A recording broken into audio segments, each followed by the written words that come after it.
Hi, my name is Rachelle Smith, entrepreneur, professional speaker, and author. Last time, I highlighted the importance of letting go of the past and really pressing on, focusing forward on your future to ensure that you can live the life that you want. This time, I actually wanted to talk about something that's become very near and dear to my heart, and that is the power of vulnerability and transparency. All right, now, of course, I'm here. Rachelle's Kitchen as always.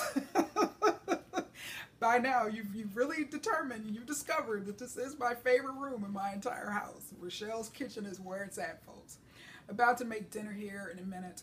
But as I think about the power of vulnerability, and one thing, I chop my vegetables up by hand. It's something, literally, years ago I worked in a Chinese restaurant, so I have this idiosyncrasy where I must chop my vegetables up by hand.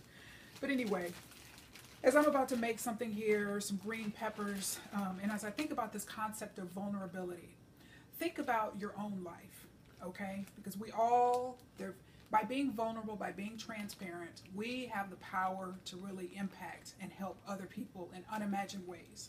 And so just literally, as a practical example here, we all know Ziploc bags. We've all got plenty of them. And for me, love Ziploc bags. And why is that? Why do we love Ziploc bags so much? Yes, they keep our food fresh. Yes, it preserves for longer. But also, most importantly, it's clear. And we can see right through it. So we know exactly what it is. We know exactly what it is that we're going to be getting. And there's no doubt about it. Correct? Whereas, if I were to use this particular bag in lieu of my Ziploc bag, it would take a few more seconds to say, now what exactly is there in that? What is that? May need to actually open it up, see what's inside, because the exterior is not as transparent as the Ziploc bag. And so as I think about my own life, and folks, I'll be the first to tell you, I'm a very private person. Now you may not gather that with me being on Facebook, but I'm a very private person. And literally, I would not be on Facebook right now if it weren't for my brother. So I have to give my brother a shout out, U.S. Army captain in Germany. But he told me, Rachelle, you've got to get on Facebook. Like, you just got to get on Facebook. And I'm like, no. So I was fighting it tooth and nail because I'm such a private person. And so for me, just kind of opening my life up to the world, I fought it kicking and screaming. But as I've learned, much like we use the Ziploc bag, my transparency, my expressing and sharing my own vulnerabilities and weaknesses have really helped people in unimagined ways. And I can count back, even 10 years ago or something, when I may have given a speech or developed a workshop and did a workshop. I can see how my style has changed as I've grown in this area. Because I can look back to I'm very big on case studies. I tend to write case studies. It's just part of that kind of Northwestern education where, particularly at the graduate level, very, very big on case studies in terms of helping you learn and grow and analyze to develop those critical thinking skills.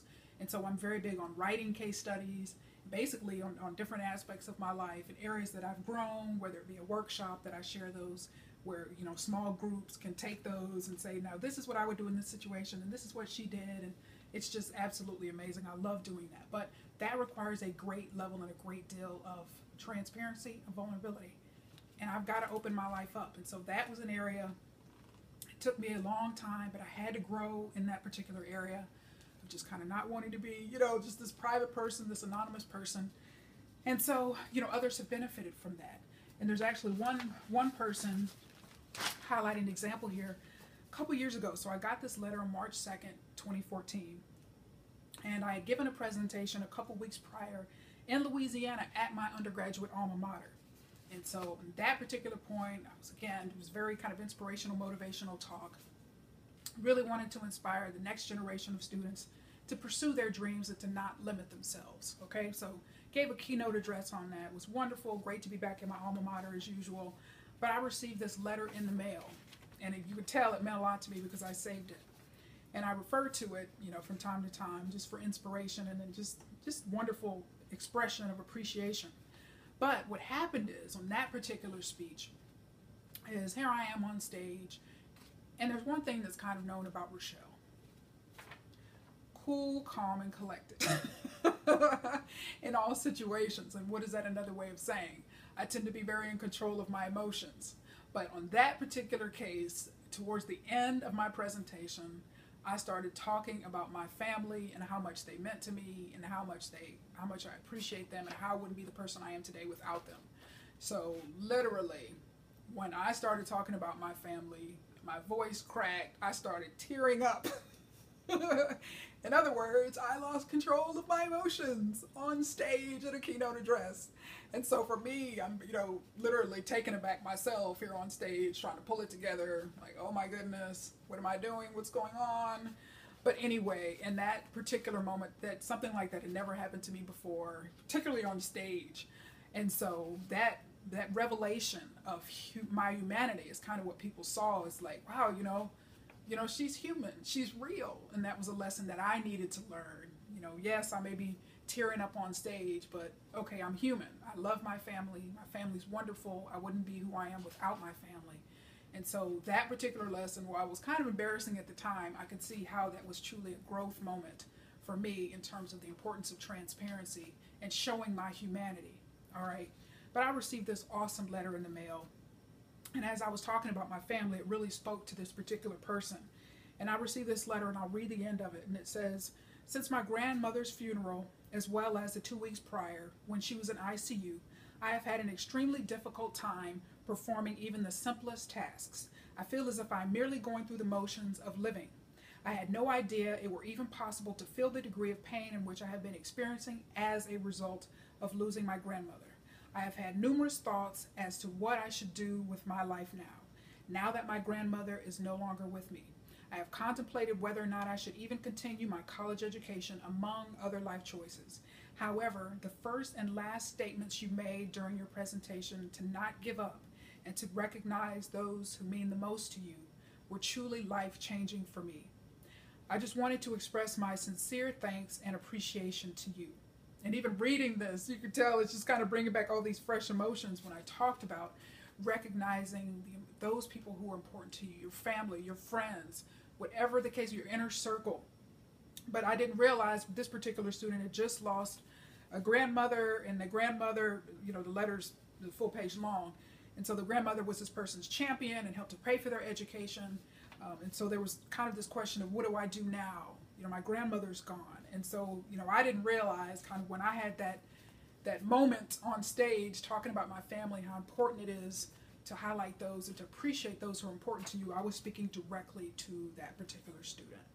And so, folks, I challenge you today, be transparent, be vulnerable, be open.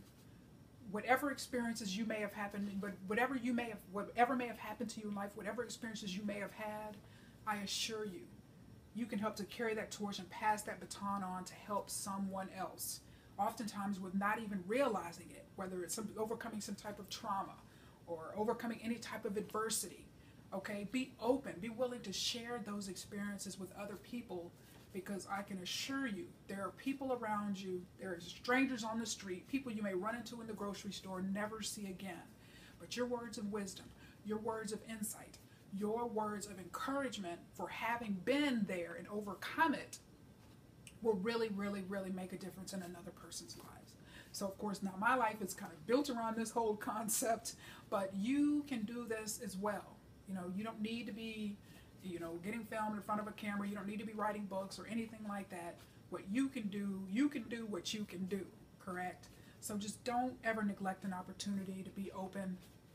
Hey, if I'm able to do it, if I've been able to open up my life, I assure you that you can too. It is funny, and I'm telling you, I'm very, very private now. I'm pretty open and stuff now, and people see me on Facebook, you see me on stage or in a book or like that. But one-on-one, you still recognize I'm still a pretty private person. And so that's kind of just part of who I am, but I am willing to, from a platform standpoint, open up my life. But I know kind of personally, I just kind of like that space, So anyway, folks, it's all up to you. Make a difference in the lives of others. But it's going to take transparency. It's going to take openness. It's going to take vulnerability. And it's going to take, like in my case, showing your humanity.